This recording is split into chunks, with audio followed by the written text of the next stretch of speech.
Hi, this is Alex, and I want to answer a question, and I'm going to use this in a moment.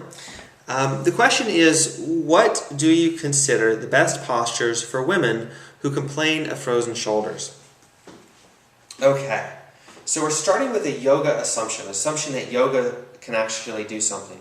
And we're starting with the assumption that a yoga pose could do something. So let's just break that down for a second. I personally would not start with poses. What we want to start with is one of two things. One of three things. The very first thing you should do, if you haven't yet, if you don't remember it, is check out Gil Hedley's video on YouTube, and it's called The Fuzz Speech. The Fuzz Speech by Gil Hedley. You've got to check this out, because in a short nutshell, it shows one of the fundamental reasons we could get a frozen shoulder. There's many reasons.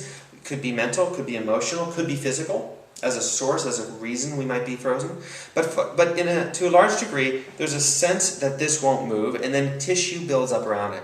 So for the person for who that is the case, that the tissues won't work, or there's pain involved, then pose is the last thing I would do, or one of the last things I would do. To preempt, to set the shoulder up for success, there's two things that we want. One is pain-free movement, and two is to introduce change from the outside. So pain-free movement might look something like this. I walk in and I say, this shoulder is frozen. It hurts if I move it beyond here. It hurts if I move it beyond here. Without knowing anything else, one thing you could do to empower me is to start working with pain-free movement. Now, if we really open up to being creative, to letting go of assumptions and even what we think we know, we might just start out with what's simple movement that would give me success without pain.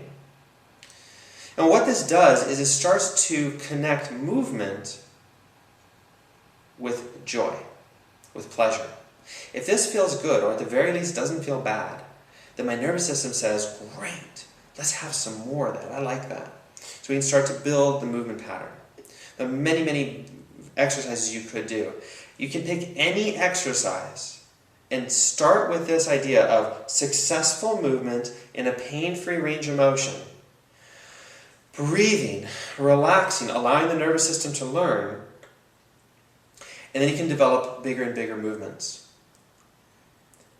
Now, the next level of specificity and skill would be to say, what does the shoulder do? What can it do? And what can we take it to do next? So remember that there's a few specific ranges of motion that build up all the movement patterns. One is elevation, depression, internal rotation, external rotation. abduction, horizontal abduction, taking it away from the midline, adduction, bringing it to the midline. We can take it beyond the midline, but we essentially have abduction, adduction. We've got flexion, and we've got extension. If I've forgotten any, you add it to the list below or write to me. But I think that's most of them. We can combine them in a movement that's called circumduction. So the question, one thing to do very specifically and very skillfully would be to assess someone's shoulder movement and ask them to do each one and assess them, rate them, score them. How do they do on each one? And that way you can track progress along all of those ranges of motion. And what's beautiful is you don't have to have any exercise repertoire to simply say, let's do a little bit of abduction. Okay, it hurts there? Great, let's hang out right there and play with a few other movement patterns. And just let it be gentle. Let the nervous system allow for success. If I can't take my hand out here with being completely pain-free, then strengthening, challenging it, and loading it with force in a pose might be a horrible idea. Forcing my arm to come into shoulder flexion, when flexion is only one of about 9 ranges of motion that I can do, might not be the best use of my energy and time to try to help a shoulder that's really, very upset. So again, movement patterns is number one. Now, I'm holding this yoga tune-up ball because this is one of the best tools. It's squishy, so it's gentle as a therapy ball. It's one of the best tools you could possibly use to introduce movement on your own from the outside. Now, you can get a rolfer, you can get a great body worker, and I can recommend some people. And they are going to really, really help you if they know what they're doing. But this is a great way to work with yourself. And you've got all sorts of wonderful muscles that will affect your shoulder.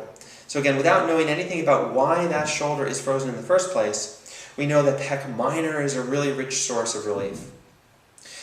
Your rotator cuff muscles, your supraspinatus, your teres minor and infraspinatus, your subscapularis, you can dig in there with your thumb.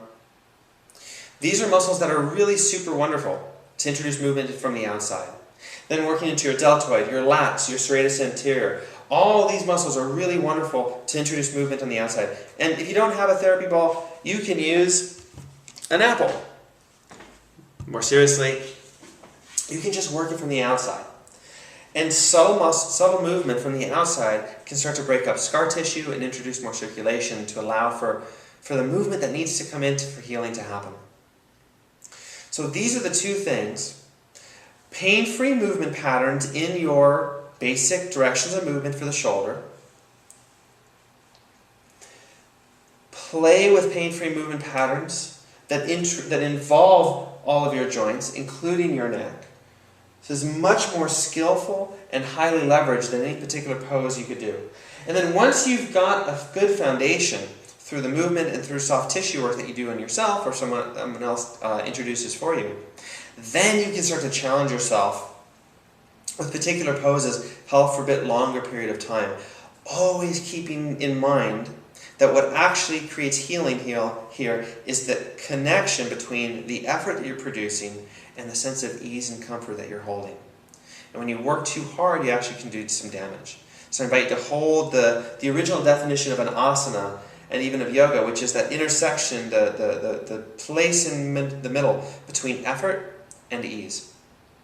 So I hope that's helpful to really think through what would be really beneficial for someone with a frozen shoulder. And if you have any questions, email me at alex@iglesia.com. Thank you.